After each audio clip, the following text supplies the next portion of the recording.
What's going on, guys? So today's video is going to be a little bit interesting because, as most of you know, we have the RV out here on our property and we have this really cool pad that I built to park it on, as well as power, water.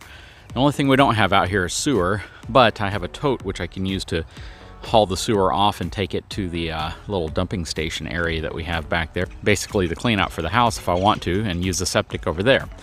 But the point of today's video is to address questions that I always get about the RV being parked out here, and some of the things that I constantly come out here and check on, and the things that I do that you may wonder if you have to do. So let's talk about that. Hang tight, I'll be right back.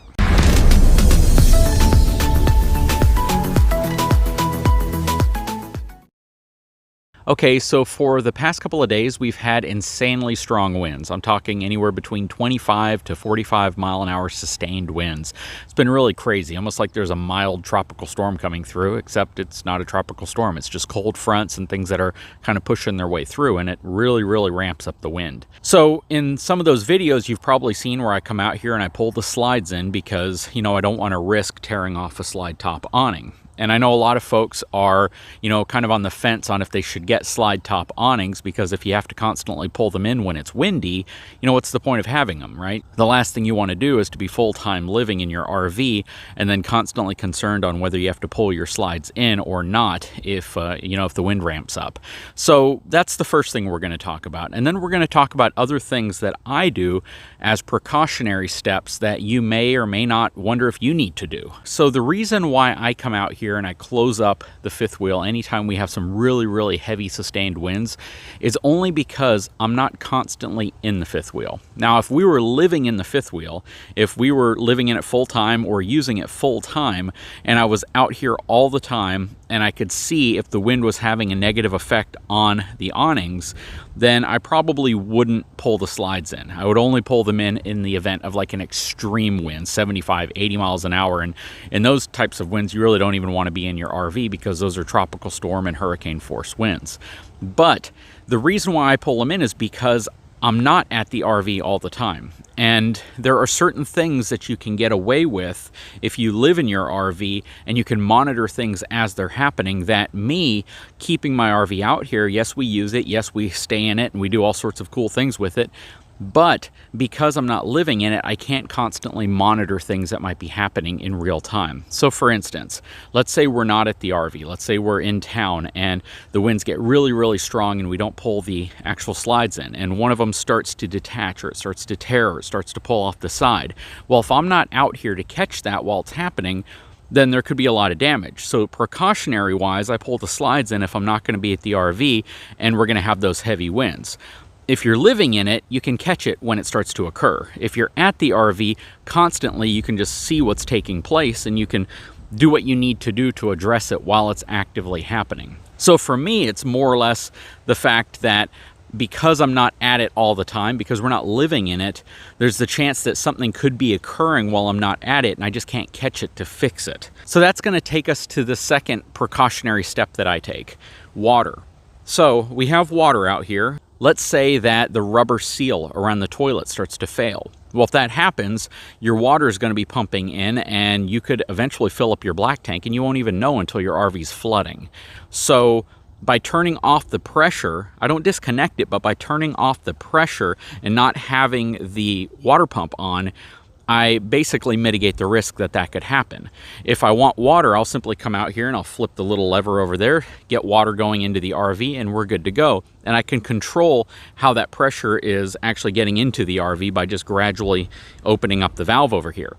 But when I'm not here, if I kept that on all the time and just kept, you know, upwards of 40 to 60 pounds worth of pressure in the line, if a PEX's fitting, if something is about to fail, then I may not be out here when it does fail. So that kind of brings us to the point of, you know, a full-time rated RV versus one that's not full-time, maybe a 4 seasons, which is not the same thing as full-time. 4 seasons just means from an insulation perspective, it should be able to ride out all 4 seasons. Full-time rated generally means they've done some things differently to allow you to live in it full-time. However, several of the full-time brands simply incorporate the exact same construction techniques as four-season brands or even non-four-season brands. A lot of the PEX fittings, connectors, hoses, the things that they use in the plumbing area and the electrical are pretty much the same. Sometimes I even wonder what's the difference between a Four Seasons rated unit, what's the difference between a non-Four Seasons rated unit and full-time rated units, because there honestly aren't a lot of differences in many cases. And I think some of the difference may just come down to whether or not a manufacturer is willing to warranty an issue based on you living in the RV, and not necessarily any construction perks that they've implemented in the RV to help it better withstand full-time use. But all that being said, going back to what we're talking about with plumbing, if you have a RV that you're living in, you can monitor things when they happen. Now, here's one thing that I do like to talk about. If you have plumbing in your RV that is constantly under pressure, think about this, and this is something just for you to kind of ponder on. Are you more at risk of a premature failure of a plumbing component versus if you relieve that pressure when you're not using it? Let me give you an example. Let's say you're at an RV campground and you're only going to be there for a week, and you're going to be off hiking, you're going to be off, in the city, you're going to be doing other things and you're not at your RV. Would it make sense to turn your water pressure down really low while you're gone? That way you have less stress on your system, less chance that a fitting or something could potentially break, leaving you in a really bad position, right? Do you have a lower risk of a problem if you try to put your RV in more of a standby position or a standby situation to where you've reduced pressure, you've turned certain things off, you're not taking the risk of something possibly failing simply because there's constant pressure to align or because you're overworking something, right? So if you believe that RVs fail oftentimes because they're poorly manufactured or because you simply are using it the way you feel you should be using it and something fails prematurely, how do you mitigate that? How do you reduce that risk? Oftentimes for me, it's thinking about the systems that could potentially fail and putting less stress on those systems when I'm not actively in the RV. Just something to think about. And finally, one we're going to talk about, because I've personally had issues with this, and there are a lot of campers out there with a system similar, are these auto leveling systems.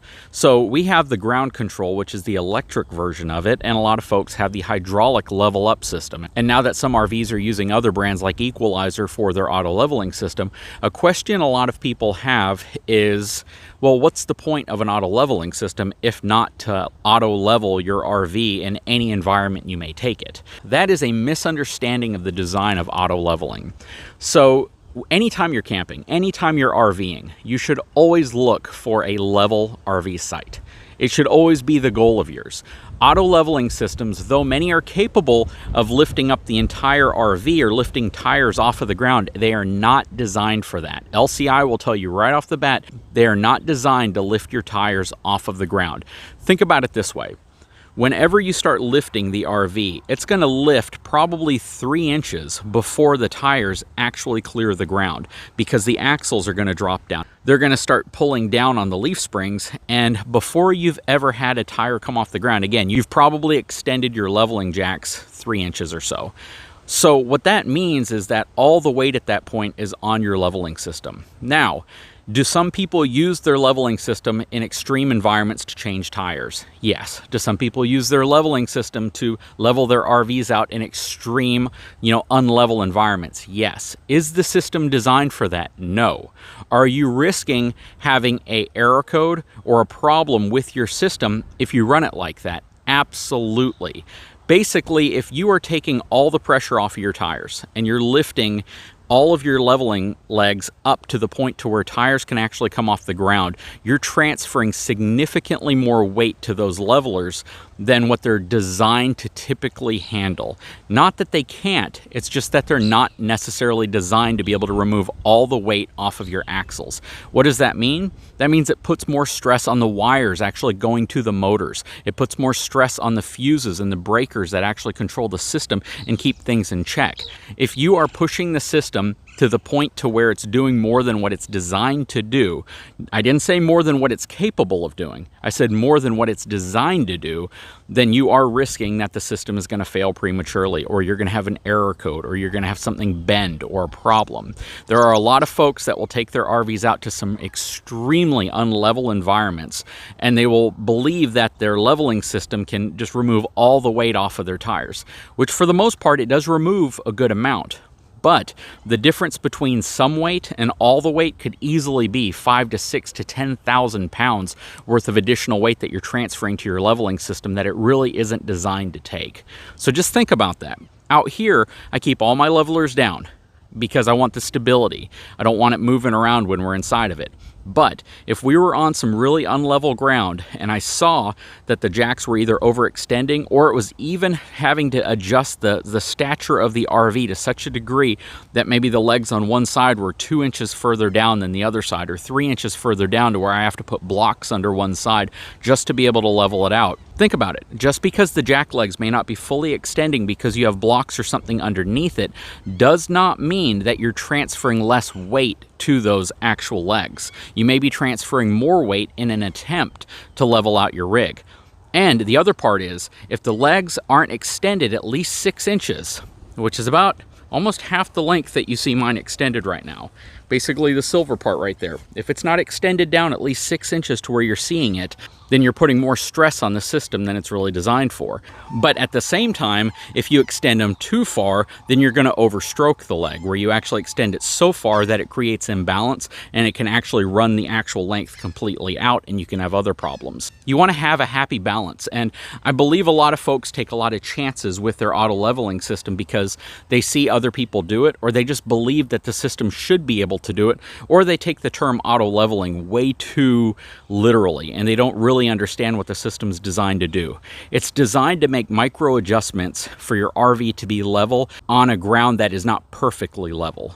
Think about it that way. Most RVs like this are not designed for really rough off-road. They're designed to be on relatively level pads, whether it's concrete, whether it's asphalt, whether it's gravel or stone, but the system is designed to level an RV on ground that is pretty level. If you are in an area where you are not that level, if you look at it and you're like, wow, if I was driving over that in my vehicle, I'd be at a slope, your RV certainly should not be parked there. I hate to say it, I know a lot of people do it, and I'm going to get some hate for it, but I'm just telling you the facts of how the system is designed, not how you're actually using it, but how the system was intended to be used. So that's a very, very important thing to think about. You can bend your legs on your leveling just by doing something slightly wrong that you think the system should be able to do. So just wanted to talk about that, wanted to set some expectations in terms of some of the things that I do when I'm at my RV, some of the things that I get feedback on, some questions I get related to RVs. And, you know, I hope this video helps you out, even if it's kind of all over the place in terms of topic. I hope that the couple of topics I've talked about in this video